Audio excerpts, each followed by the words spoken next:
اعوذ باللہ من الشیطان الرجیم، بسم اللہ الرحمن الرحیم۔ السلام علیکم ناظرین، میں ہوں آپ کا ہوسٹ محمد عقیل اور ہمارے اس چینل میں آپ سب کو خوش آمدید۔ چلیے ناظرین، شروع کرتے ہیں آج کی امیزنگ ویڈیو۔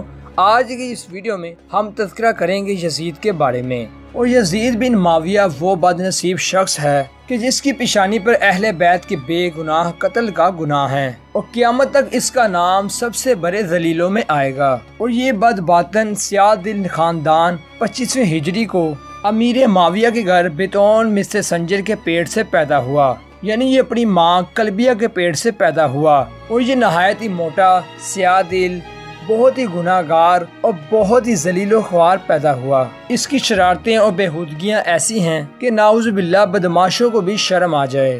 اس نے سور جیسے اللہ کے ساتھ اعلان جنگ کیا، اور نعوذ باللہ مکہ اور مدینہ المنورہ کی بے حرمتی کروائی، اور نعوذ باللہ یہ ایسے کام کرتا کہ لگتا کہ آسمانوں سے اللہ تعالیٰ کا عذاب اتر آئے گا اور زمین پھٹ جائے گی۔ اور 59 ہجری میں حضرت ابو ہریرہ رضی اللہ تعالی عنہ نے دعا کی کہ یا رب میں تجھ سے پناہ مانگتا ہوں۔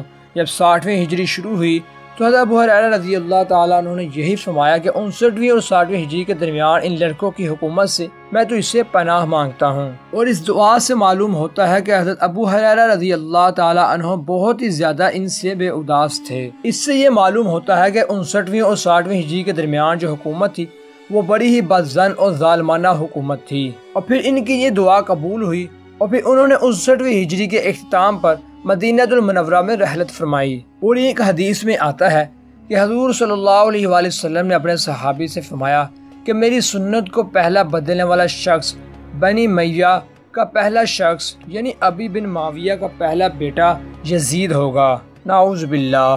اور یہاں تک کہ حضور صلی اللہ علیہ وآلہ وسلم نے یہ بھی فرمایا کہ میری امت میں عدل و انصاف قائم رہے گا، اور یہ جو ظالمانہ حکومت ہے یہ یزید کی طرف سے ہوگی۔ تو ناظرین، آپ نے دیکھا کہ یزید کتنا بدبخت اور ذلیل شخص تھا۔ اسی کے ساتھ ہم آج کی ویڈیو کا اختتام بھی کرتے ہیں، اور امید کرتے ہیں کہ آپ کو آج کی ویڈیو بھی پسند آئی ہوگی۔